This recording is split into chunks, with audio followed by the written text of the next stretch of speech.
Welcome students. Pythagoras theorem से related हमारा ये प्रॉब्लम है जिसमें बेसिकली हमारे पास एक क्वाड्रिलेटरल गिवन है और इस क्वाड्रिलेटरल की ये खासियत है कि अगर इसके डायगोनल्स को इंटरसेक्ट किया जाता है तो ये आपस में परपेंडिकुलरली इंटरसेक्ट करते हैं। जैसे यहाँ पे मैंने डायग्राम में आपको शो करके दिखाया है। अब इस तरीके से अगर हम देखते हैं तो हमारे पास यहाँ पर जो है 4 राइट एंगल ट्राइंगल्स हमें नज़र आ रही हैं बज़ाहिर, ठीक। और जो हमने रिज़ल्ट प्रूव करना है इसके मुताबिक क्या जी, हमने रिजल्ट प्रूव करना है कि मैयर A B side square plus मैयर सी डी साइड स्क्वायर, ये जो भी इसका आंसर आएगा ये इक्वल होगा जी मैयर A D side square plus B C side square के। यहाँ पे अगर आप गौर करें तो हमारे पास ए बी और सी डी अपोजिट साइड्स हैं इस क्वाड्रिलेटरल की, जबकि ए डी और बी सी ये भी अपोजिट साइड्स हैं, यानी यहाँ पे अपोजिट साइड्स के स्क्वायर को ऐड किया जा रहा है और उसका रिजल्ट बराबर आ रहा है। तो ये किस वक्त पॉसिबल हो सकता है, आप ज़रा इसको हम समझते हैं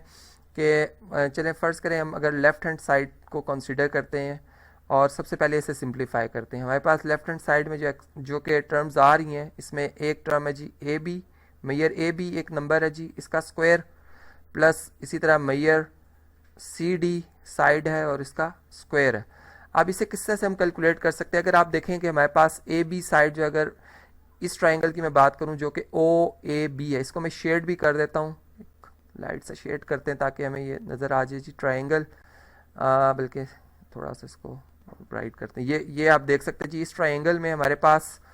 जो ए बी साइड है, चूंकि ये 90 डिग्री के अपोजिट साइड है, ये हमारे पास कौन सी साइड होगी जी, हाइपोटेन्यूस साइड हो जाएगी। यहाँ पर मैं इसे लिख भी देता हूँ कि हाइपोटेन्यूस साइड है। और अकॉर्डिंग टू पाइथागोरस थ्योरम फिर हम ये बात जानते हैं कि फिर हमारे पास जो ए बी मैयर ए बी साइड स्क्वायर है, इसका जो स्क्वायर है जी इक्वल टू होगा किसके, मैयर ओ, ये जो हमारे पास पॉइंट है जी, इसको मैंने ओ से रिप्रेजेंट किया हुआ है जी, मैयर O A side square plus मैयर O to B side square के इक्वल होगा, ठीक। इसे मैं कह देता हूँ जी ये इक्वेशन नंबर मेरे पास स्मॉल ए है। इसी तरीके से अब हमने चूंकि सी डी की मेजरमेंट भी करनी है, अब अगर हम सी टू डी देखें तो ये भी हमारे पास एक राइट एंगल की अपोजिट साइड बन रही है जो कि एक फिर हाइपोटेन्यूस साइड होगी। और इसमें भी हमारे पास जो ट्राइंगल बन रही है, इसको भी मैं शेड कर देता हूँ जी, ये ट्राइंगल आ रही है।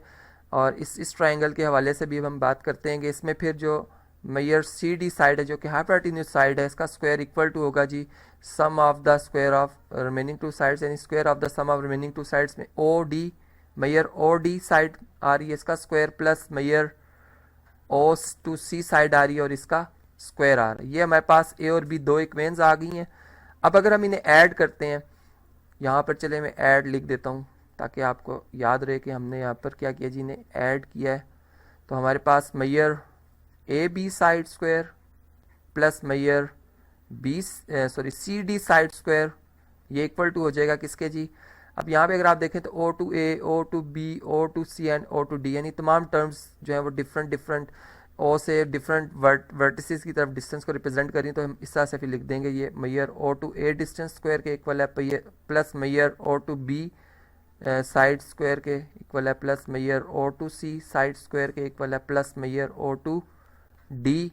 साइड्स के स्क्वायर के इक्वल है। ये जी हमारे पास इक्वेशन नंबर, इसको मैं 1 से रिप्रेजेंट कर लेता हूँ। अब हमारे पास जो दो रिमेनिंग और ट्राइंगल्स भी बन रही हैं, यानी कि अगर हम राइट हैंड साइड की बात करते हैं तो हमारे पास राइट हैंड साइड में अब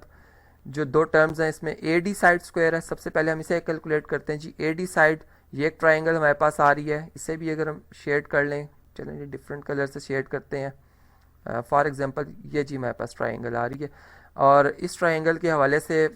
अगर हम देखें तो हमारे पास ए डी एक क्या जी, हाइपोटेन्यूस साइड है, ये क्या जी हाइपोटेन्यूस साइड है, एच फॉर हाइपोटेन्यूस। तो फिर ए डी जो है मैयर ए डी साइड स्क्वायर, ये किसके इक्वल हो जाएगा जी, मैयर O to A side square plus मैयर O to D side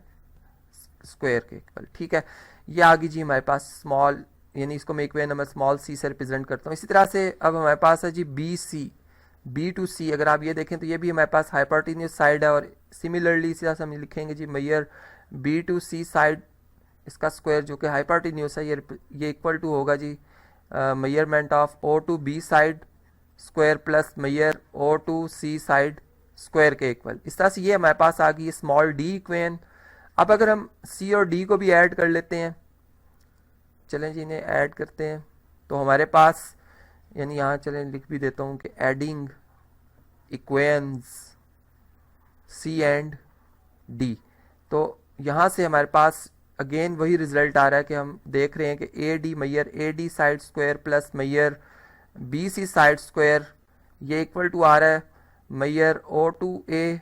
side square plus मैयर, मैं इनको तरतीब में भी लिख रहा हूँ जी साथ साथ, ये हमें पता है कि ये टर्म्स ऐड ही हो रही हैं। मैयर O to B side square plus मैयर O to C side square plus मैयर O to D side square के, ये जी हमारे पास आ गई है इक्वेशन नंबर 2। अब आप अगर ट्रांजिटिव प्रॉपर्टी ऑफ इक्वालिटी की बेस पे इक्वेशन 1 और 2 को अगर कंपेयर करें तो यहाँ से हमें ये बात वाज़ेह हो जाती है कि जो हमारी लेफ़्ट हैंड साइड और राइट हैंड साइड का जो आंसर है वो बिल्कुल ये हमारे पास ये लेफ़्ट हैंड साइड थी और ये हमारे पास राइट हैंड साइड है, बिल्कुल सेम आ रहा है। तो फिर इसका मतलब है कि जो रिज़ल्ट इनके लेफ़्ट साइड्स पे लिखा हुआ है, यानी हमारे पास जिस तरह यहाँ पर मैयर A B side square plus मैयर सी डी साइड स्क्वायर है, ये फिर इक्वल टू हो जाएगा मैयर A to D side square plus मैयर B to C side square के। तो आपने समझा कि किस तरह से हमने जो है वो थ्योरम्स यानी पाइथागोरस थ्योरम को अप्लाई करते हुए एक प्रॉब्लम को यहाँ पर सॉल्व किया।